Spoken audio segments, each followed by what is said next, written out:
അസ്സലാമു അലൈക്കും വറഹ്മത്തുള്ളാഹി. അല്ലാഹു തആല വളരെ ബഹുമാനിച്ച വളരെ ശ്രേഷ്ഠതയുള്ള ഒരു മാസത്തിലാണ് നാം ഉള്ളത്. ഈ ഒരു പുതിയ വർഷം നമുക്ക് പുതിയ ഒരു പരിവർത്തനത്തിനും ജീവിതത്തിൽ ഒരു മാറ്റങ്ങൾക്കും തിരികൊളുത്താൻ കഴിഞ്ഞാൽ അൽഹംദുലില്ലാഹ് നമ്മുടെ ജീവിതത്തിൽ വലിയ വലിയ സ്ഥാനങ്ങളിലേക്കും ഉന്നതമായ അവസ്ഥകളിലേക്ക് നമുക്ക് എത്താൻ കഴിയും. പ്രിയമുള്ളവരെ, പരിശുദ്ധമായ റജബ് മാസം നമ്മളിലേക്ക് കടന്നു വരികയാണ്. റജബിൻ്റെ ഒന്നാമത്തെ ആ രാവ് വളരെ ശ്രേഷ്ഠതയുള്ള മഹത്വമുള്ള രാവായിട്ടാണ് മഹാന്മാർ സ്വാലിഹ്യങ്ങൾ പഠിപ്പിച്ചിട്ടുള്ളത്.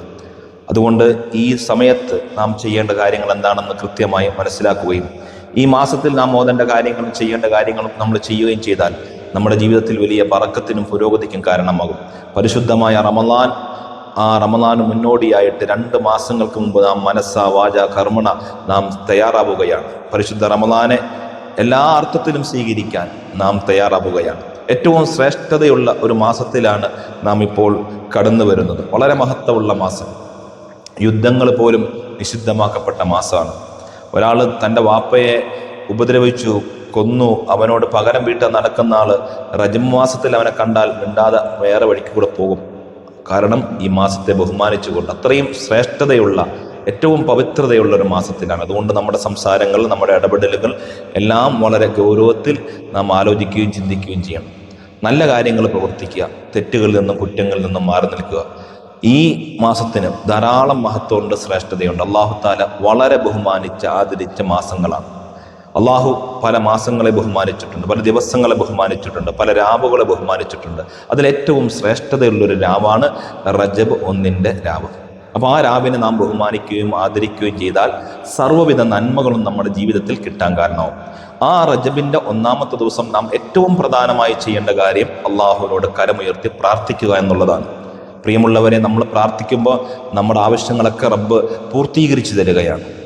അള്ളാഹു തആല പറഞ്ഞു, എന്നോട് ചോദിക്കും ഞാൻ നിങ്ങൾക്ക് തരാം. അള്ളാഹു തആല പറഞ്ഞു, എന്നോട് ചോദിക്കും ഞാൻ നിങ്ങൾക്ക് തരാം. ആ റബ്ബ് നമ്മളോട് പറയാണ്, നിങ്ങളുടെ ആവശ്യമുള്ള കാര്യങ്ങൾ എന്നോട് ചോദിക്കും. നമുക്ക് ഒത്തിരി ആവശ്യമുണ്ടല്ലേ, ധാരാളം പ്രയാസങ്ങളുണ്ടല്ലേ, പ്രശ്നങ്ങളുണ്ടല്ലേ, ബുദ്ധിമുട്ടുകളുണ്ടല്ലേ. നമ്മുടെ വിഷമങ്ങളും പ്രയാസങ്ങളും ബുദ്ധിമുട്ടുകളും നാം സാധാരണ ആരോടാ പറയല്? നാം സാധാരണ ഒരാൾ ഫോൺ വിളിച്ചു കഴിഞ്ഞാൽ ആ ഫോണിലൂടെ കൂട്ടുകാരികളോട് അല്ലെങ്കിൽ കൂട്ടുകാരനോട് അല്ലെങ്കിൽ അയൽവാസികളോട് ഇങ്ങനെ നമ്മുടെ വിഷയങ്ങൾ പറഞ്ഞുകൊണ്ടിരിക്കും. ഞാൻ അങ്ങനെ ഉദ്ദേശിച്ചിരുന്നു, അപ്പോൾ അങ്ങനെ സംഭവിച്ചു, ഇങ്ങനെ സംഭവിച്ചു, എൻ്റെ ജീവിതത്തിൽ കഷ്ടപ്പാടാണ്, പ്രശ്നമാണ്, വിഷമമാണ്, ബുദ്ധിമുട്ടാണ്. ഇങ്ങനെ നമ്മൾ പരാതികളും പ്രശ്നങ്ങളും വിഷമങ്ങളും നമ്മളിങ്ങനെ നമ്മുടെ കൂടെയുള്ളവരോട് അല്ലെങ്കിൽ നമുക്കറിയുന്ന ആളുകളോട് ഇങ്ങനെ ഷെയർ ചെയ്തുകൊണ്ടിരിക്കും. ഇപ്പം നമ്മുടെ വീട്ടിൽ കുറേ ജ്യേഷ്ഠത്തി അനിയത്തിമാരൊക്കെ ഉണ്ടെങ്കിൽ ഒരു ജ്യേഷ്ഠത്തി അവളുടെ പ്രശ്നവും പ്രയാസവും ഒക്കെ അടുത്ത ചേട്ടത്തിയെ വിളിച്ചു പറയും. അടുത്ത ചേട്ടത്തി ആ പ്രശ്നങ്ങളും പ്രയാസങ്ങളൊക്കെ വേറൊരാളെ വിളിച്ചു പറയും. അങ്ങനെ ഒരു കുടുംബത്തിൽ അവൾക്ക് അങ്ങനെ കേട്ടോ, അവളുടെ വീട്ടിൽ അങ്ങനെ ബുദ്ധിമുട്ടാണ്, ഇങ്ങനെ പ്രയാസമാണ്. നമ്മൾ അങ്ങനെയാണ്, പരസ്പരം മനുഷ്യൻ്റെ ഒരു രീതി അങ്ങനെയാണ്. എന്നാൽ നമ്മൾ നമ്മുടെ വിഷമങ്ങളും പ്രയാസങ്ങളൊക്കെ പറയേണ്ടത് റബ്ബിനോടാണ്, അള്ളാഹയോട് പറഞ്ഞ്, റബ്ബേ ഞങ്ങൾക്ക് നീ ധാരാളം അനുഗ്രഹം തന്നിട്ടുണ്ട്. പരിശുദ്ധമായ സൂറത്തുൽ ഫാത്തിഹയിൽ എങ്ങനെയാണ് ചോദിക്കേണ്ടത്, എങ്ങനെയാണ് ദുആ ചെയ്യേണ്ടതിൻ്റെ മര്യാദ പഠിപ്പിച്ചിട്ടുണ്ട്. അപ്പോൾ അള്ളാഹു നമുക്ക് തന്ന അനുഗ്രഹങ്ങളൊക്കെ ആദ്യം തന്നെ എടുത്തു പറഞ്ഞ് റബ്ബിനെ ശുക്ർ ചെയ്യുക. തന്ന അനുഗ്രഹത്തിന് നന്ദി പറഞ്ഞ് എന്നിട്ട് ഇന്നൊരു ആവശ്യം കൂടി ഞങ്ങൾക്കുണ്ട്, അതൊന്ന് പരിഗണിക്കണമെന്ന് പറയുമ്പോൾ തരുന്ന ആൾക്ക് അത് കുറച്ചും കൂടെ തരാനൊരു രസം തോന്നും, അല്ലേ? അതാണല്ലോ എൻ്റെ രീതി. എല്ലാം തന്ന ആൾ എന്തെങ്കിലും ഒരു ചെറിയ പ്രശ്നം വരുമ്പോഴത്തേക്കും അത് മാത്രം പറയാം. നമ്മുടെ വീട്ടിൽ നമ്മളെല്ലാ സൗകര്യങ്ങളും നമ്മുടെ മക്കൾക്ക് ചെയ്തു കൊടുക്കുന്നു, ഭക്ഷണം കൊടുക്കുന്നു, വസ്ത്രം കൊടുക്കുന്നു, അവരെ പഠിപ്പിക്കുന്നു, എല്ലാം ചെയ്യുന്നു. എന്തെങ്കിലും ഒരു കാര്യം, ഒരു ട്യൂഷൻ ഫീസ് കൊടുക്കാൻ അല്പം താമസിച്ചാൽ, അല്ലെങ്കിൽ ഇന്നൊരു സ്പെഷ്യൽ ക്ലാസ്, എന്തെങ്കിലും ഒരു ബുക്ക് വാങ്ങാനോ എന്തൊരു പൈസ കൊടുക്കാൻ നമ്മൾ താമസിച്ചാൽ, ഈ വീട്ടിൽ അല്ലെങ്കിലും അങ്ങനെ തന്നെയാണ്, ഒരു സാധനം ഞങ്ങൾക്ക് തരത്തില്ല, എന്നെ ഇങ്ങനെയാണ് എന്നൊക്കെ പറഞ്ഞിട്ട് അങ്ങനെ നമ്മൾ ആ ചെയ്തു കൊടുക്കാത്ത വിഷയം മാത്രം നമ്മളോട് ഇങ്ങനെ മക്കൾ പറഞ്ഞാൽ നമുക്ക് ഇഷ്ടപ്പെടുമോ? നമ്മുടെ ഭർത്താവ് നമ്മളോട് നല്ല രൂപത്തിൽ പെരുമാറുന്നു, എല്ലാ സഹായങ്ങളും എല്ലാ ഒത്താശകളും ഭർത്താവ് ചെയ്തു തരുന്നു. ആ ഭർത്താവ് ഒരു കാര്യം, നമുക്കൊരു സാധനം വാങ്ങാൻ മറന്നുപോയി, അത്യാവശ്യമുള്ള എന്തൊരു സാധനം വാങ്ങാൻ മറന്നുപോയി, അപ്പോൾ അല്ലേലും നിങ്ങളിങ്ങനെ തന്നെ ഒരു സാധനം വാങ്ങി തരത്തില്ല എന്ന രീതിയിൽ ചില ആളുകൾ പ്രതികരിക്കാറുണ്ട്. തിരിച്ച് ഭാര്യ എല്ലാ കാര്യങ്ങളും ചെയ്തു കൊടുക്കും, ഭക്ഷണം വെച്ച് റെഡിയാക്കി കൊടുക്കും, വീട് വൃത്തിയാക്കുന്നു, മക്കളുടെ കാര്യം നോക്കുന്നു, ഇയാളുടെ കാര്യം നോക്കുന്നു. ഇവൻ്റെ ഡ്രസ്സൊന്ന് തേക്കാൻ അല്പം വൈകിയാൽ അല്ലെങ്കിൽ തേച്ച് കൊടുത്തില്ല, അവളെന്തെങ്കിലും പണിയിൽ പെട്ടുപോയി അല്ലെങ്കിൽ തിരക്കിപ്പെട്ടുപോയി, അപ്പോൾ കൊണ്ട് ചില ഭർത്താക്കന്മാരും കൊണ്ട് ചൂടായിട്ട് ഭാര്യമാരോട് വളരെ മോശമായ രീതിയിൽ പെരുമാറും. അങ്ങനൊന്നും ചെയ്യാൻ പാടില്ല. നമ്മുടെ ഭാര്യമാരോട്, അതുപോലെ നമ്മുടെ മക്കളോട്, കുടുംബങ്ങളോടൊക്കെ നല്ല സ്നേഹത്തോടു കൂടിയും നല്ല സൗഹാർദ്ദത്തോടു കൂടിയും പെരുമാറും. ഇത് പറയാൻ എളുപ്പമാണ്, പക്ഷെ നമ്മൾ പ്രായോഗിക ജീവിതത്തിൽ കൊണ്ടുവരുമ്പോഴാണ് ചില പ്രശ്നങ്ങൾ. അല്ലാഹു തആല നമുക്ക് നല്ല ബുദ്ധിയും നല്ല ചിന്തയും നല്ല രീതിയിൽ പ്രവർത്തിക്കാനുള്ള തൗഫീഖൊക്കെ തന്ന് അനുഗ്രഹിക്കുമാറാവട്ടെ. അപ്പം നമ്മൾ ഒരാളോട് ഒരു കാര്യം ചെയ്യുമ്പോൾ, ചോദിക്കുമ്പോൾ, പറയുമ്പോൾ നമ്മൾ പറയേണ്ട ചില മര്യാദകളുണ്ട്. അള്ളാഹു തന്ന അനുഗ്രഹങ്ങളൊക്കെ നമ്മൾ മനസ്സിലേക്കൊന്ന് കൊണ്ടുവന്നിട്ട് അള്ളാഹുവിന് ശുക്ർ ചെയ്യുക. ഇന്ന അനുഗ്രഹം തന്നല്ലോ, ധാരാളം അനുഗ്രഹം തന്നിട്ടുണ്ട് റബ്ബേ, ആ അനുഗ്രഹങ്ങൾക്കൊക്കെ അള്ളാഹുവിന് മനസ്സറിഞ്ഞ് നന്ദി പറയാം, ശുക്ർ ചെയ്യുക, അൽഹംദുലില്ലാ പറയാം. അങ്ങനെ അൽഹംദുലില്ലാ പറഞ്ഞ റബ്ബേ എനിക്ക് രാവിലെ എഴുന്നേക്കാൻ അവസരം തന്നല്ലോ, അൽഹംദുലില്ലാ. നമ്മുടെ ദുആ നിങ്ങളെല്ലാം ശ്രദ്ധിച്ചിട്ടില്ലേ? എല്ലാ ദിവസവും രാവിലെ നടക്കുന്ന ഇർഷാദിയുടെ രാവിലെ നടക്കുന്ന മജ്ലിസിലും ഉച്ചയ്ക്ക് നടക്കുന്ന സദസ്സിലും രാത്രി നടക്കുന്ന സദസ്സിലൊക്കെ നമ്മൾ ദുആ ചെയ്യാൻ നേരത്ത് എന്താ പറയാറ്? അൽഹംദുലില്ലാഹി റബ്ബിൽ ആലമീൻ അല്ലാഹുമ്മ സ്വല്ലി അലാ സയ്യിദിനാ മുഹമ്മദിൻ വഅലാ ആലിഹി വസഹ്ബിഹി വസല്ലം എന്നൊക്കെ പറഞ്ഞ് ഇങ്ങനെ ദുആ തുടങ്ങിയിട്ട് റഹ്മാൻ റഹീമായ അല്ലാഹ്, ഞങ്ങൾക്ക് ഇന്ന് രാവിലെ ഉറക്കിൽ നിന്ന് ഉണരാൻ അവസരം തന്ന റബ്ബേ അൽഹംദുലില്ലാ, ശ്വസിക്കാനുള്ള വായു തന്ന അല്ലാഹ് അൽഹംദുലില്ലാ, കണ്ണിന് കാഴ്ച തന്ന റബ്ബേ അൽഹംദുലില്ലാ, ചെവിക്ക് കേൾവി തന്ന റബ്ബേ അൽഹംദുലില്ലാ.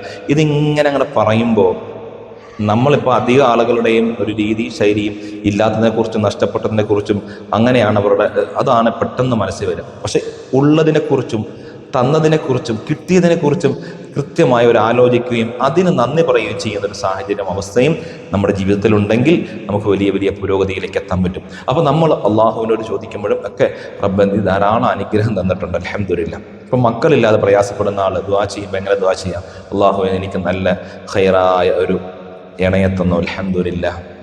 എനിക്ക് നല്ല വീട് തന്നു, അൽഹംദുലില്ലാ. എനിക്ക് നല്ല ജോലി തന്നു, അൽഹംദുലില്ലാ. എനിക്ക് നല്ല സൗകര്യങ്ങൾ തന്നു, അൽഹംദുലില്ലാ. എനിക്ക് വസ്ത്രം തന്നു, അൽഹംദുലില്ലാ. ഭക്ഷണം തന്നു, അൽഹംദുലില്ലാ. ആ ഭക്ഷണം കഴിക്കാനുള്ള കഴിവ് തന്നു, അൽഹംദുലില്ലാ. അല്ലേ? ഭക്ഷണം കഴിക്കുമ്പോൾ തൊണ്ടയിൽ നിന്ന് താഴോട്ട് ഇറങ്ങാൻ പറ്റുന്നില്ലെങ്കിലോ, ഇറക്കാൻ പറ്റാത്ത രൂപത്തിലുള്ള അസുഖമാണെങ്കിലോ, നമുക്ക് പ്രാഥമിക ആവശ്യങ്ങൾ നിർവഹിക്കാൻ കഴിയാത്ത അവസ്ഥയിൽ ട്യൂബ് ഇട്ടിട്ടൊക്കെ പോകേണ്ട സാഹചര്യമാണെങ്കിലോ അള്ളാഹു കാത്തുരക്ഷിക്കുമാറാവട്ടെ. അത്തരത്തിലുള്ള രോഗങ്ങൾ, പരീക്ഷണങ്ങൾ, പ്രയാസങ്ങൾ, ബുദ്ധിമുട്ടുകൾ അള്ളാഹു നമ്മെ എല്ലാം കാക്കുമാറാവട്ടെ. അപ്പോൾ റബ്ബിനോട് ചോദിക്കുന്ന ചോദ്യത്തിന് ചില മര്യാദകളും ചില രീതികളും നാം സ്വീകരിക്കണം. അള്ളാഹ് നീ ഞങ്ങൾക്ക് ആ അനുഗ്രഹം തന്നു, ഈ അനുഗ്രഹം തന്നൊക്കെ പറഞ്ഞിട്ട് റബ്ബേ വസ്ത്രം തന്നു, വീട് തന്നു, സൗകര്യങ്ങൾ തന്നു, എല്ലാം തന്നു. ഇനി ഞങ്ങൾക്ക് എൻ്റെ ഭാര്യയ്ക്കും ഭർത്താവിനും ഖൈറായ ഒരു നല്ല കുട്ടിയെ നീ തരണേ അള്ളാഹുവിനോടാണ് നാം ചോദിക്കുന്നത്. നമ്മളെല്ലാം റബ്ബിനോടാണ് ചോദിക്കുന്നത്. ഇപ്പോൾ രാവിലെ ചില ബദരിയത്തിൻ്റെ മജ്ലിസ് നടക്കുമ്പോൾ ചിലരിങ്ങനെ കമൻറ്റ് ഇടുന്നതാണ്, നീ എന്തുവാടെ ഇങ്ങനെ ദുആ ചെയ്യുന്നതെന്നൊക്കെ ചോദിച്ചുകൊണ്ട് ഇങ്ങനെ കമൻറ്റ് ഇടുന്നതാണ്. പക്ഷെ നമ്മൾ ചോദിക്കുന്നത് ആരാണ്? നമ്മൾ ചോദിക്കുന്നത് റബ്ബിനോടാണ് ചോദിക്കുന്നത്. മഹാന്മാരായ അള്ളാഹുവിൻ്റെ മഹാന്മാരും സാലിഹ്യങ്ങളൊക്കെ ചെയ്തു വന്ന ചില കാര്യങ്ങൾ ചെയ്തുകൊണ്ട്, അള്ളാഹുവിൻ്റെ പരിശുദ്ധമായ നാമങ്ങൾ ചൊല്ലിക്കൊണ്ട്, മഹാന്മാരായ ബദരീങ്ങളുടെ പേര് ചൊല്ലിക്കൊണ്ട്, അവരുടെയൊക്കെ പേരൊക്കെ പറഞ്ഞിട്ട് നമ്മൾ ഈ മഹത്തുക്കളുടെ സാലിഹ്യങ്ങളെ ബർക്കത്ത് കൊണ്ട്, നിന്റെ പരിശുദ്ധമായ ഇസ്മുകളുടെ ബർക്കത്ത് കൊണ്ട് റബ്ബെ ഞങ്ങൾക്ക് കുട്ടികളില്ലാത്തവർക്ക് നല്ല മക്കളെ കൊണ്ട് അനുഗ്രഹിക്കണേ എന്ന് പറയുമ്പം റബ്ബ് അത് സ്വീകരിക്കുമല്ലോ. കാരണം അള്ളാഹു ഏറ്റവും കൂടുതൽ ഇഷ്ടപ്പെട്ട ആളുകളുടെ പേരൊക്കെ പറഞ്ഞിട്ട് റബ്ബിനോട് ചോദിക്കുമ്പോൾ റബ്ബ് സ്വീകരിക്കും. അപ്പോൾ ഇത് എല്ലാം തരുന്നവൻ റബ്ബാണ്. അപ്പോൾ കുട്ടികളെ തരേണ്ടത് ആരാണ്? അള്ളാഹുവാണ് തരേണ്ടത്, അല്ലേ? കല്യാണം കഴിഞ്ഞിട്ട് എത്രയോ ആളുകൾക്ക് മക്കളില്ലാതെ പ്രയാസപ്പെടുന്നു. ആരാ മക്കളെ തരേണ്ടത്? അള്ളാഹുവാണ് തരേണ്ടത്. അപ്പോൾ റബ്ബിനോട് നമ്മൾ ചോദിക്കുന്നു, റബ്ബേ ഞങ്ങൾക്ക് നല്ല, അല്ലെങ്കിൽ എനിക്ക്, എൻ്റെ ഭാര്യയ്ക്ക്, എൻ്റെ കുടുംബത്തിന് ഖൈറായ നല്ല മക്കളെ തന്ന് അനുഗ്രഹിക്കണേ അള്ളാഹ്. ചില ഉമ്മമാർ എൻ്റെ മക്കൾക്ക് പല ആവശ്യങ്ങൾക്കും വേണ്ടി ദുആ ചെയ്യാൻ പറയാറുണ്ട്, ജോലിക്ക് വേണ്ടി. അള്ളാഹു എനിക്ക് നല്ല മക്കളെ തന്നു, എനിക്ക് നല്ല വീട് തന്നു, എനിക്ക് നല്ല ഭർത്താവ് തന്നു, എനിക്ക് നല്ല അനുഗ്രഹങ്ങളൊക്കെ തന്നു, എനിക്ക് ഈമാൻ തന്നു, എനിക്ക് ദുആ ചെയ്യാനും നിന്നെ പേടിച്ച് ജീവിക്കാൻ അവസരം തന്നു, അൽഹംദുലില്ലാ. അതോടൊപ്പം തന്നെ എനിക്ക് കുറച്ചും കൂടെ റാഹത്ത് സന്തോഷമായിട്ട് എനിക്കും എൻ്റെ മക്കൾക്കും കുടുംബത്തിനൊക്കെ ജീവിക്കണമെങ്കിൽ എൻ്റെ മകന് നല്ലൊരു ജോലി വേണ്ടേ റബ്ബേ, അതുകൊണ്ട് അവനൊരു ഖൈറായ റാഹത്തുള്ള നല്ല ജോലിയിലേക്ക് നീ എത്തിക്കണേ അള്ളാന്ന് റബ്ബിനോട് പറയാം. അങ്ങനെ ഒന്ന് പറഞ്ഞു നോക്ക്. അപ്പോൾ അള്ളാഹു നമുക്ക് എന്ത് ചെയ്യും? നിങ്ങളുടെ മക്കൾക്ക് നല്ല ജോലി തരും, നമ്മുടെ മക്കൾക്ക് നല്ല ജോലി കിട്ടും. അതുപോലെ നമ്മുടെ മക്കൾക്ക് നല്ല ഇണകളെ കിട്ടും. അതുപോലെ നമ്മുടെ വിറ്റ് പോകാനുള്ള സ്ഥലങ്ങളൊക്കെ നല്ല വിലയ്ക്ക് കച്ചവടമാകും. അല്ലാഹുവേ എനിക്ക് എൻ്റെ ഒരു വീട്, അല്ലെങ്കിൽ എൻ്റെ ഒരു വാഹനം, എൻ്റെ ഒരു സ്ഥലം, ഇത് നല്ലൊരു വിലയ്ക്ക് കച്ചവടമാക്കി തരണേ അള്ളാന്ന് ദുആ ചെയ്യുന്നതിന് മുമ്പ് അള്ളാഹു തന്ന കുറേ അനുഗ്രഹങ്ങളെ പറ. നിങ്ങളുടെ ഭാഷയെ അറിയുന്ന രീതിയിൽ, ശൈലിയിൽ. ഞാനിപ്പോൾ കോട്ടയത്ത്, മുണ്ടക്കയത്ത് എൻ്റെ ശൈലിയിലും രീതിയിലും അല്ല തിരുവനന്തപുരംകാരുടെ സംസാരം, എൻ്റെ രീതിയിലും ശൈലിയിലും അല്ല മലപ്പുറംകാരുടെയും തൃശ്ശൂരുകാരുടെയും അങ്ങ് കാസർഗോഡുകാരുടെയും സംസാരം. നിങ്ങൾക്ക് നിങ്ങളുടെ ഭാഷയിൽ നിങ്ങൾക്കറിയാവുന്ന രൂപത്തിൽ അള്ളാഹിനോട് ചോദിക്കാം, അള്ളാഹ് തരും. അതിലേറ്റവും പ്രധാനപ്പെട്ട റബ്ബിനോട് ചോദിച്ചാൽ റബ്ബ് സ്വീകരിക്കുന്ന പ്രാർത്ഥനയ്ക്ക് ഉത്തരം കിട്ടുന്ന ഏറ്റവും പ്രധാനപ്പെട്ട ഒരു ദിവസത്തിലാണ് നാം ഇപ്പോൾ ഉള്ളത്. ഈ പരിശുദ്ധമായ റജബിൻ്റെ ഈ ദിവസത്തിൽ നമ്മൾ അള്ളാഹുവിലേക്ക് കരമുയർത്തി പ്രാർത്ഥിച്ചാൽ റബ്ബ് നമ്മുടെ പ്രാർത്ഥന സ്വീകരിക്കുമെന്ന് മഹാന്മാർ പഠിപ്പിക്കുന്നു. അള്ളാഹു സുബ്ഹാനഹു വ തആല നമ്മുടെ പ്രാർത്ഥനയ്ക്ക് ഉത്തരം കിട്ടുന്ന സദസ്സായി അള്ളാഹു നമ്മുടെ ഈ സദസ്സിനെ സ്വീകരിക്കുമാറാവട്ടെ. മഹാന്മാരായ വിധമായ മാസത്തിൽ ചില കാര്യങ്ങളൊക്കെ തീരുമാനിക്കണം, ചില തയ്യാറെടുപ്പുകളൊക്കെ നടത്തണം. റമളാനിൻ്റെ തൊട്ട് മുമ്പത്തെ ദിവസം നന്നാവാന്ന് വിചാരിച്ചാൽ നമുക്ക് ശഅബാനും നഷ്ടപ്പെട്ടു, റജബും നഷ്ടപ്പെട്ടു, റമളാനും നഷ്ടപ്പെടുന്ന ഒരു സാഹചര്യം ഉണ്ടാവും. അതുകൊണ്ട് ഈ മാസം തന്നെ, ഈ 3 മാസങ്ങൾ റജബിലും ശഅബാനിലും റമളാനിലൊക്കെ ഒന്ന് ഒരുങ്ങി തയ്യാറാകാം. അതിന് ഏറ്റവും നല്ലൊരു അനുകൂലമായ ഒരു സാഹചര്യം കൂടി 2025 എന്ന് പറയുന്ന ഒരു പുതിയ വർഷത്തിൽ ഞാൻ ഇന്നു മുതൽ എല്ലാ കാര്യങ്ങളൊക്കെ റെഡിയാകും, സെറ്റപ്പ് ആവും. എൻ്റെ ഭക്ഷണത്തിൽ, എൻ്റെ നിസ്കാരത്തിൽ, എൻ്റെ ആരാധനകളിൽ, എൻ്റെ കുടുംബജീവിതത്തിൽ, എൻ്റെ സാമ്പത്തിക വിഷയത്തിലൊക്കെ ഞാനൊരു ശ്രദ്ധയുണ്ടാകും എന്ന് പലരും തീരുമാനിക്കാറുണ്ട്. അപ്പോൾ അതിനോടൊപ്പം തന്നെ ഈ പരിശുദ്ധമായ റജബ് മാസം കൂടി കടന്നു വരുവാണല്ലോ. അപ്പോൾ ആ റജബ് മാസം മുതൽ ഞാനിതാ റെഡിയാവുന്നു. ഇൻഷാ അല്ലാഹ് ആ രൂപത്തിലൊന്ന് പരിശ്രമിച്ചു കഴിഞ്ഞാൽ നമുക്ക് നല്ലൊരു മാറ്റം ഉണ്ടാക്കാൻ പറ്റും. മാറ്റമില്ലാതെ ഒരു പുരോഗതി ഉണ്ടാവില്ല. നമ്മുടെ ജീവിതത്തിൽ മാറ്റം ഉണ്ടാവണമെങ്കിൽ കൃത്യമായ ചില തീരുമാനങ്ങളൊക്കെ എടുക്കേണ്ടതുണ്ട്. പരിശുദ്ധ ഖുർആൻ ധാരാളം ഓതാൻ വേണ്ടിയും ഖുർആൻ കേൾക്കാൻ വേണ്ടിയൊക്കെ സമയം കണ്ടെത്തുക. അതുപോലെ കൂടുതൽ ദിക്ർ ചെല്ലുക, സ്വലാത്ത് ചെല്ലുക. പരിശുദ്ധമായി ഈ റജബ് മാസത്തിൽ ഏറ്റവും കൂടുതൽ വർദ്ധിപ്പിക്കേണ്ടത് ഇസ്തിഗ്ഫാറാണ്. അള്ളാഹുവിനോട് പൊറുക്കലിനെ ചോദിക്കുക. ഇസ്തിഗ്ഫാർ ചെല്ലി നമ്മുടെ ഹൃദയവും മനസ്സൊക്കെ ഒന്ന് കഴുകി വൃത്തിയാക്കി സെറ്റാക്കി എടുക്കേണ്ടതുണ്ട്. അതുകൊണ്ട് ഇസ്തിഗ്ഫാർ കൂടുതലായി നാം ഇൻഷാ അല്ലാഹ് ഈ ദിവസങ്ങളിൽ ചെല്ലണം. അതുപോലെ കൂടുതൽ സ്വലാത്തുകൾ ചെല്ലണം, നല്ല കാര്യങ്ങളൊക്കെ ചെയ്യണം. നമ്മുടെ അത്യാവശ്യ കാര്യവും സോഷ്യൽ മീഡിയയിലുള്ള ആവശ്യമില്ലാത്ത ഇടപെടലുകളൊക്കെ ഒന്ന് ഒഴിവാക്കണം. ആവശ്യമില്ലാത്ത സ്റ്റാറ്റസുകൾ, ആവശ്യമില്ലാത്ത വീഡിയോ ഷെയർ ചെയ്യുക, ആവശ്യമില്ലാത്തതിൻ്റെ പുറകെ നടക്കുക, ഇതൊക്കെ നമുക്ക് വലിയ തിന്മയാണ്. നാം ഒറ്റയ്ക്കല്ല, മറ്റുള്ളവരെ കൊണ്ടുകൂടി തിന്മ ചെയ്യിക്കാൻ കാരണം. അപ്പോൾ നമ്മൾ സോഷ്യൽ മീഡിയയിൽ ഒരു സ്റ്റാറ്റസ് ഇട്ടു, അതിൽ ആവശ്യമില്ലാത്ത വൃത്തികെട്ടും അല്ലെങ്കിൽ മറ്റുള്ളവർക്ക് തെറ്റിനോട് പ്രേരിപ്പിക്കുന്ന ഒരു കാര്യമാണ് നാം ഇട്ടതെങ്കിൽ അത് കാരണം ആരൊക്കെ ആ തെറ്റ് ചെയ്യുന്നു അതിൻ്റെ എല്ലാം പാപം കൊണ്ട് നമ്മുടെ അക്കൗണ്ടിലേക്ക് വരും. അള്ളാഹു കാത്തുരക്ഷിക്കുമാറാവട്ടെ. ഈ പരിശുദ്ധമായ മാസത്തിൽ വളരെ ശ്രദ്ധിക്കേണ്ട ഒരു കാര്യം, അള്ളാഹു ബഹുമാനിച്ച മാസമാണ്, അള്ളാഹു ആദരിച്ച മാസമാണ്. അള്ളാഹുവിൻ്റെ മാസമെന്ന് വിശേഷിപ്പിക്കപ്പെട്ട ഈ മാസത്തിൽ ഞാനിതാ നിന്നെ അറിഞ്ഞ് ആരാധിക്കുന്നു എന്ന് മനസ്സിലേക്ക് കൊണ്ടുവന്നിട്ട് ആ ഒരു വിശ്വാസവും നമ്മുടെ മനസ്സിൽ, നമ്മുടെ ചിന്തയിൽ എപ്പോഴും അള്ളാഹ് ബഹുമാനിച്ച മാസമാണ്, അതുകൊണ്ട് ഈ മാസത്തിൽ ഞാൻ തെറ്റ് ചെയ്യില്ല എന്ന് മനസ്സിൽ കരുതുക. ഈ മാസത്തിൽ ഒരു നന്മ ചെയ്താൽ ആ നന്മയ്ക്ക് ധാരാളം പ്രതിഫലം ലഭിക്കുന്നത് പോലെ ഒരു തിന്മയും തെറ്റൊക്കെ ചെയ്യുമ്പോഴത്തേക്കും നമുക്കതിൻ്റെ ശിക്ഷയും അതിൻ്റെ പ്രയാസങ്ങൾ കൂടുതലാവാൻ സാധ്യതയുണ്ട്. അതുകൊണ്ട് വളരെ ഗൗരവത്തോടു കൂടി നമ്മൾ ഈ ദിവസങ്ങളെ കാണുകയും ബഹുമാനിക്കുകയും ചെയ്യണം. വളരെ ശ്രേഷ്ഠതയുള്ള ദിവസങ്ങളാണ്. നന്നായി പ്രാർത്ഥിക്കണം. സൂറത്തുൽ ഇഖ്ലാസ് കൂടുതലായി നമുക്ക് ഓതാൻ കഴിയണം. അള്ളാഹു കൂടുതൽ സുഹൃത്തുക്കളൊക്കെ ചെയ്യാൻ അള്ളാഹു നമുക്ക് തൗഫീഖ് തരട്ടെ. ഇൻഷാ അല്ലാഹ് ഇതിൽ ചെല്ലേണ്ട ദിക്റുകൾ, ദുആകൾ ഇൻഷാ അല്ലാഹ് വിശദമായിട്ട് അടുത്ത വീഡിയോയിൽ പറയും. ഉസ്താദുമാർ നമുക്ക് പറഞ്ഞു തരും. ഇൻഷാ അല്ലാഹ് അത് കാണുകയും കേൾക്കുകയും അത് ചെല്ലുകയും നമ്മുടെ ജീവിതത്തിൽ പതിവാക്കുകയും ചെയ്യണം. കൂടുതൽ സുഹൃത്തുക്കൾ, എങ്ങനെയൊക്കെയാണ് സുഹൃത്തുക്കൾ വാങ്ങുക, എങ്ങനെയാണ് കിട്ടുന്ന ഓഫറൊക്കെ ഉപയോഗപ്പെടുത്തി പെട്ടെന്ന് നമ്മുടെ വിജയത്തിലേക്ക് എത്താൻ വേണ്ടി എല്ലാവരും ശ്രമിക്കുക. അല്ലാഹു നമ്മളെല്ലാം അനുഗ്രഹിക്കുമാറാവട്ടെ. അൽഹംദുലില്ലാഹി റബ്ബിൽ ആലമീൻ. اللهم صل على سيدنا محمد وعلى آله واصحاب سيدنا مولانا محمد റഹ്മാൻ റഹീമായ അല്ലാഹ്, ഭൂമി ലോകത്ത് ജീവിക്കാൻ ഞങ്ങൾക്ക് നീ അവസരം തന്നല്ലോ റബ്ബേ. അൽഹംദുലില്ലാഹ്. ഇന്ന് രാവിലെ എഴുന്നേറ്റത് മുതൽ ഇതുവരെ ഞങ്ങൾക്ക് നീ ധാരാളം അനുഗ്രഹമാണല്ലോ തന്നത്. അൽഹംദുലില്ലാഹ്. ശ്വസിക്കാനുള്ള വായു നീ എത്രയും സൗജന്യമായിട്ട് തന്നല്ലോ അല്ലാഹ്. അൽഹംദുലില്ലാഹ്.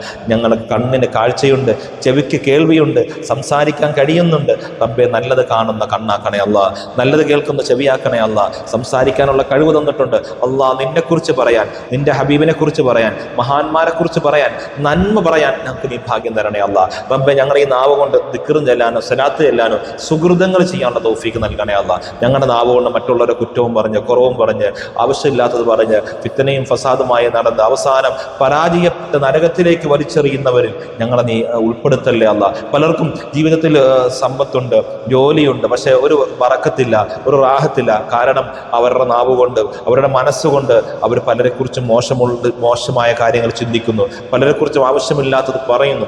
അതുകൊണ്ട് അതിൻ്റെയൊക്കെ ഒരു ബറക്കത്തുകേട് ജീവിതത്തിൽ ഉണ്ടാകുന്നു. അല്ലാഹു ഞങ്ങളെ കാക്കണേ അല്ലാഹ്, ഞങ്ങളുടെ വീട്ടുകാരെ കാക്കണേ അല്ലാഹ്, കുടുംബങ്ങളെ കാക്കണേ അല്ലാഹ്. ഈ മജ്‌ലിസിൽ പങ്കെടുക്കുന്ന എല്ലാവർക്കും നീ ഖൈറ് തരണേ അല്ലാഹ്. ധാരാളം അനുഗ്രഹങ്ങൾ നീ ഞങ്ങൾക്ക് തന്നിട്ടുള്ളത്. രാവിലെയും ഉച്ചയ്ക്കും രാത്രിയിലൊക്കെ ഒരുമിച്ച് കൂടാനും കാണാനും കേൾക്കാനും സോഷ്യൽ മീഡിയയുടെ പുതിയ കാലഘട്ടത്തിൽ ഞങ്ങൾ അൽഹംദുലില്ലാ അതൊക്കെ നല്ലതിന് വേണ്ടി ഉപയോഗപ്പെടുത്തുന്നു. അള്ളാഹു നീ കബൂലാക്കണേ അള്ളാഹ്. റഹ്മുർ-റഹീമായ റബ്ബേ അൽഹംദുലില്ലാ ഞങ്ങൾക്ക് താമസിക്കാൻ ഒരു വീടുണ്ട് അൽഹംദുലില്ലാ. ഇനി വീടില്ലാത്തവർക്ക് ഖൈറായ വീട് കൊടുക്കണേ അള്ളാഹ്. അള്ളാഹുവേ ഞങ്ങൾക്ക് നല്ല വസ്ത്രങ്ങളുണ്ട് അൽഹംദുലില്ലാ, നല്ല റാഹത്തുള്ള വസ്ത്രം നീ തന്നു അൽഹംദുലില്ലാ. ഞങ്ങൾക്ക് വാഹനം തന്നു അൽഹംദുലില്ലാ, വാഹനമില്ലാത്തവർക്ക് റാഹത്തുള്ള വാഹനം കൊടുക്കണേ അള്ളാഹ്. അള്ളാഹു ഞങ്ങൾക്ക് നീ മക്കളെ തന്നു അൽഹംദുലില്ലാ, മക്കളില്ലാത്തവർക്ക് സ്വാലിഹീങ്ങളായ മക്കൾ നീ കൊടുക്കണേ അള്ളാഹ്. അള്ളാഹുവേ പലവിധ വിഷമങ്ങളും പ്രയാസങ്ങളും ബുദ്ധിമുട്ടുകളും പറഞ്ഞുകൊണ്ട് ഞങ്ങളോട് ദുആ കൊണ്ട് വസിയ്യത്ത് ചെയ്തവരുണ്ട്. അവരാരാണെന്നും അവരുടെ ഉദ്ദേശം എന്താണെന്നും നിനക്കറിയാമല്ലോ റബ്ബേ. അവരുടെ മുറാദുകൾ നീ ഹാസിലാക്കണേ അള്ളാഹ്, വിഷമങ്ങൾ മാറ്റണേ അള്ളാഹ്. ദിവസവും എത്രയോ ആളുകളാണ് പലവിധ പ്രയാസങ്ങൾ പറഞ്ഞുകൊണ്ട് ശൈത്താനിയത്തിൻ്റെയും റൂഹാനിയത്തിൻ്റെയും ഉപദ്രവങ്ങൾ, അതുപോലെ വീട്ടിലെ കലഹങ്ങൾ പ്രശ്നങ്ങളൊക്കെ പറഞ്ഞ് എത്രയോ ആളുകളാണ് വിളിക്കുന്നത്. റഹ്മുർ-റഹീമായ റബ്ബേ അവർക്കൊക്കെ നീ സമാധാനവും കൊടുക്കണേ അള്ളാഹ്, ബുദ്ധിമുട്ടുകൾ മാറ്റി കൊടുക്കണേ അള്ളാഹ്, വൈശാചിക ഉപദ്രവങ്ങൾ നീക്കി കൊടുക്കണേ അള്ളാഹ്. ഖൈറിന്റെ ബറക്കത്തിന്റെ കവാടങ്ങൾ അവർക്ക് ഞങ്ങൾക്ക് നീ തുറന്നു തരണേ അള്ളാഹ്. ഞങ്ങളുടെ വീട്ടിലെയും കുടുംബത്തിലെയും ശരീരത്തിലുമുള്ള എല്ലാ ഷർറുകളും ഉപദ്രവങ്ങളും നീ മാറ്റി തരണേ അള്ളാഹ്. പ്രത്യേകിച്ച് മാരകമായ രോഗങ്ങളിൽ നിന്ന് കാക്കണേ അള്ളാഹ്. പരിശുദ്ധമായ റജബ് മാസം ഞങ്ങൾക്ക് അനുകൂലമായി റബ്ബെ സാക്ഷി നിൽക്കുന്ന മാസമാക്കി നീ ഞങ്ങളിൽ നിന്ന് കബൂലാക്കണേ അള്ളാഹ്. അതിനുവേണ്ടി നല്ല രൂപത്തിൽ ആരാധനകൾ ചെയ്യാൻ, ഇബാദത്തുകൾ ചെയ്യാൻ, കൂടുതൽ ദിക്റുകൾ ചെല്ലാൻ, സ്വലാത്തുകൾ ചെല്ലാൻ, ഇസ്തിഗ്ഫാറുകൾ അധികരിപ്പിക്കാൻ ഞങ്ങൾക്ക് നീ ഭാഗ്യം തരണേ അള്ളാഹ്. നിന്നോട് കരമുയർത്തി എല്ലാ കാര്യങ്ങളും ചോദിക്കാനുള്ള മനസ്സ് നമുക്ക് തരണേ അള്ളാഹ്. ചോദിക്കുന്ന ഞങ്ങളുടെ പ്രാർത്ഥനകൾ, പാവങ്ങളായ സാധുക്കളായ ഞങ്ങളുടെ പ്രാർത്ഥനയ്ക്ക് നീ ഉത്തരം തരണേ അള്ളാഹ്. ഞങ്ങളുടെ മുറാദുകളൊക്കെ നീ ഹാസിലാക്കണേ അള്ളാഹ്. റഹ്മാനെ നീറുന്ന 100 പ്രശ്നങ്ങൾ പറഞ്ഞിട്ട് ഞങ്ങളുടെ കമന്റ് ബോക്സിലൂടെ ദുആ കൊണ്ട് വസിയ്യത്ത് ചെയ്തവരുണ്ട്. അവരുടെ വിഷമം നിനക്കറിയാം. വീടില്ലാത്തവരുണ്ട്, വീട് കൊടുക്കണേ അള്ളാഹ്. ജോലിയില്ലാത്തവരുണ്ട്, ജോലി കൊടുക്കണേ അള്ളാഹ്. മക്കളില്ലാത്തവരുണ്ട്, മക്കളെ കൊടുക്കണേ അള്ളാഹ്. ഗർഭിണികളുണ്ട്, സുഖപ്രസവം നൽകണേ അള്ളാഹ്. റഹ്മാനെ അതുപോലെ ധാരാളം കടങ്ങൾ പ്രയാസമുള്ളവരുണ്ട്, വീട്ടിൽ കൊടുക്കണേ അള്ളാഹ്. ജീവിത വരുമാന മാർഗങ്ങളിൽ, കച്ചവടങ്ങളിൽ, ബിസിനസ്സുകളിലെല്ലാം നീ അഭിവൃദ്ധിയും ഐശ്വര്യവും നൽകണേ അള്ളാഹ്. ഞങ്ങളുടെ ഈ സ്ഥാപനത്തെ സഹായിക്കുന്നവർ, സഹകരിക്കുന്നവർ, ഇവിടുത്തെ മജ്‌ലിസുകൾ പ്രത്യേകം ദുആ കൊണ്ട് വസിയ്യത്ത് ചെയ്തവർ എല്ലാവർക്കും നീ ഖൈർ നൽകണേ അള്ളാഹ്. ബറക്കത്ത് ചെയ്യണേ അള്ളാഹ്. ഞങ്ങളിൽ നിന്ന് മരണപ്പെട്ടവരെയും ഞങ്ങളെയും സ്വർഗ്ഗത്തിൽ ഒരുമിച്ച് കൂട്ടണേ അള്ളാഹ്. കൂടുതൽ സുഹൃത്തുക്കൾ ചെയ്യാൻ, നന്മകൾ ചെയ്യാൻ, ധാരാളം ഇസ്തിഗ്ഫാർ ചെല്ലാൻ, സ്വലാത്തുകൾ ചെല്ലാൻ, റബ്ബേ നന്മകൾ പ്രവർത്തിക്കാൻ ഞങ്ങൾക്ക് ഈ മാസവും ഇനി വരുന്ന മാസവും പരിശുദ്ധമായ റമളാനിലുമെല്ലാം നീ ഭാഗ്യം തരണേ അള്ളാഹ്. ഖൈർ സ്വലാഹിന്റെ അഹ്ലുകാരിൽ ഉൾപ്പെടുത്തണേ അള്ളാഹ്. എല്ലാ ഷർറുകളും മാറ്റി തരണേ അള്ളാഹ്. ഇരു ലോകത്ത് വിജയിക്കുന്നവരിൽ ഉൾപ്പെടുത്തണേ അള്ളാഹ്. പരിശുദ്ധമായ റജബിനും പരിശുദ്ധമായ റമളാനും പരിശുദ്ധമായ ശഅബാനെയൊക്കെ അർഹിക്കുന്ന ആദരവോടുകൂടി റബ്ബെ ആദരിക്കാനും ബഹുമാനിക്കാനും കൂടുതൽ സുഹൃത്തുക്കൾ, ഇത്രയും നാൾ ഞങ്ങൾ ചെയ്യാത്തതിനേക്കാൾ കൂടുതൽ സുഹൃത്തുക്കൾ ചെയ്യാൻ, നന്മകൾ ചെയ്യാൻ ഞങ്ങൾക്ക് നീ തൗഫീക്ക് നൽകണേ അള്ളാഹ്. ഞങ്ങളുടെ സാമ്പത്തികമായ ഞെരുക്കങ്ങൾ, പ്രയാസങ്ങൾ, ബുദ്ധിമുട്ടുകൾ, വിഷമങ്ങളൊക്കെ നീ മാറ്റി തരണേ അള്ളാഹ്. മനസ്സിന് സമാധാനവും ശാന്തിയും സ്വസ്ഥതയും തരണേ അള്ളാഹ്. ഖൈറും ബറക്കത്തും ചെയ്യണേ അല്ലാഹ്. റബ്ബനാ തഖബ്ബൽ മിന്നാ ഇന്നക അൻത സമീഉൽ അലീം. അല്ലാഹു ഞങ്ങളുടെ മാതാപിതാക്കൾ, ഉസ്താദുമാർ, റബ്ബേ ഞങ്ങളുടെ കൂട്ടുകുടുംബാദികൾ, ഞങ്ങളുടെ ഭാര്യ ഭർത്താക്കന്മാർ, ഞങ്ങളുടെ സഹോദര സഹോദരിമാർ, മക്കൾ, സഹോദരങ്ങൾ, ഞങ്ങളുടെ മജ്‌ലിസ് കാണുന്നവർ, കേൾക്കുന്നവർ, പങ്കെടുക്കുന്നവർ, ദുആ കൊണ്ട് വസിയ്യത്ത് ചെയ്തവർ, ഞങ്ങൾ ആരോടൊക്കെ ഏതൊക്കെ രൂപത്തിൽ കടമപ്പെട്ടിട്ടുണ്ടോ, ഞങ്ങൾ ജനിച്ചു വീണത് മുതൽ ഡോക്ടർമാർ, നഴ്സുമാർ, ആരോഗ്യ പ്രവർത്തകർ, നിയമപാലകർ, അല്ലാഹുവേ വഴിയെങ്കിലും പറഞ്ഞ് ഞങ്ങളെ സഹായിച്ചവർ എല്ലാവർക്കും നീ ഖൈർ നൽകണേ അല്ലാഹ്. ബറക്കത്ത് ചെയ്യണേ അല്ലാഹ്. ഇൽമിന്റെ വഴിയിൽ ഞങ്ങളെ കൈപിടിച്ചവരുണ്ട്, ഉസ്താദുമാരുണ്ട്. റഹ്മാനെ ഞങ്ങളാക്കി ഞങ്ങളുടെ മാതാപിതാക്കൾ, ഉസ്താദുമാർക്ക് നീ ഖൈർ നൽകണേ അല്ലാഹ്. ബറക്കത്ത് ചെയ്യണേ അല്ലാഹ്. ആഫിയത്ത് കൊടുക്കണേ അല്ലാഹ്. മരണപ്പെട്ടവർ ഖബർ സ്വർഗ്ഗമാക്കണേ അല്ലാഹ്. ഇരു ലോകത്തും വിജയിക്കുന്നവരിൽ ഉൾപ്പെടുത്തണേ അല്ലാഹ്. പരിശുദ്ധമായ റജബ് മാസത്തെ അർഹിക്കുന്ന ആദരവോടെ കൂടുതൽ സുഹൃത്തുക്കൾ ചെയ്യാൻ, നന്മകൾ ചെയ്യാൻ നീ ഭാഗ്യം തരണേ അല്ലാഹ്. ഞങ്ങളുടെ മനസ്സിന് നീ സമാധാനം നൽകണേ അല്ലാഹ്. മഖ്ബൂലും മബ്റൂറുമായ ഹജ്ജ് ഉംറ നീ ചെയ്യാനുള്ള ഭാഗ്യം തരണേ അല്ലാഹ്. എല്ലാ നന്മകൾക്കും നീ അവസരം നൽകണേ അല്ലാഹ്. എല്ലാവിധ ഖൈറും തരണേ അല്ലാഹ്. ആകാശ ലോകത്തുനിന്ന് പ്രത്യേകമായ കാരുണ്യവും ബറക്കത്തും അനുഗ്രഹങ്ങളും ഞങ്ങൾക്ക് നീ ഇറക്കി തരണേ അല്ലാഹ്. ഭൂമിയിൽ നിന്ന് അനുഗ്രഹങ്ങൾ മുളപ്പിച്ചു താ അല്ലാഹ്. അകലെയുള്ള അനുഗ്രഹങ്ങൾ അടുപ്പിച്ചു താ അല്ലാഹ്. കുറവുള്ളതിൽ വർധനവ് നൽകണേ അല്ലാഹ്. ഉള്ളതിൽ വിശാലത തരണേ അല്ലാഹ്. ഹലാല് തരണേ അല്ലാഹ്. ഹറാമിൽ നിന്ന് ഞങ്ങളെ കാക്കണേ അല്ലാഹ്. ഞങ്ങളുടെ ഈ വീഡിയോകളും ഞങ്ങളുടെ ഈ മജ്‌ലിസിലൊക്കെ പങ്കെടുക്കുന്ന എല്ലാവർക്കും റബ്ബേ, നാട്ടിലുള്ളവർക്കും വിദേശത്തുള്ളവർക്കും എല്ലാവർക്കും നീ ബറക്കത്ത് ചെയ്യണേ അല്ലാഹ്. ഖൈർ നൽകണേ അല്ലാഹ്. മുറാദുകൾ ഹാസിലാക്കണേ അല്ലാഹ്. അൽഹംദുലില്ലാഹ് ഓരോ മജ്‌ലിസ് കഴിയുമ്പോഴും അൽഹംദുലില്ലാഹ് കമന്റ് ബോക്സിലൂടെ ദുആ ചെയ്യണമെന്ന് പറയുന്നവർ, അതുപോലെ അൽഹംദുലില്ലാഹ് ഞങ്ങളുടെ കാര്യങ്ങളൊക്കെ നടന്നു സാധിച്ചു എന്ന് പറയുന്നവർ, അല്ലാഹു അവർക്ക് ഇനിയും ബറക്കത്തുകൾ വർദ്ധിപ്പിച്ച് ദുആയിക്ക് ഇജാബത്ത് നൽകണേ അല്ലാഹ്. റബ്ബനാ തഖബ്ബൽ മിന്നാ ഇന്നക അൻത സമീഉൽ അലീം വതുബ് അലൈനാ ഇന്നക അൻത തവ്വാബുർ റഹീം. അല്ലാഹുമ്മ തവഫനാ മുസ്ലിമൻ വഅൽഹിഖ്നാ ബിസ്സാലിഹീൻ. ആമീൻ ആമീൻ ബിറഹ്മതിക യാ അർഹമർ റഹീമീൻ. സുബ്ഹാന റബ്ബിക റബ്ബിൽ ഇസ്സത്തി അമ്മാ യസിഫൂൻ വസലാമുൻ അലൽ മുർസലീൻ വൽഹംദുലില്ലാഹി റബ്ബിൽ ആലമീൻ. സല്ലല്ലാഹു അലാ മുഹമ്മദ് സല്ലല്ലാഹു അലൈഹി വസല്ലം. സല്ലല്ലാഹു അലാ മുഹമ്മദ് സല്ലല്ലാഹു അലൈഹി വസല്ലം. അല്ലാഹുമ്മ സല്ലി അലാ മുഹമ്മദ് യാ റബ്ബി സല്ലി അലൈഹി വസല്ലം. സുബ്ഹാനകല്ലാഹുമ്മ വബിഹംദിക അശ്ഹദു അൻ ലാ ഇലാഹ ഇല്ലാ അൻത അസ്തഗ്ഫിറുക വഅതൂബു ഇലൈക്. അസ്സലാമു അലൈക്കും വറഹ്മത്തുള്ളാഹി വബറകാതുഹു.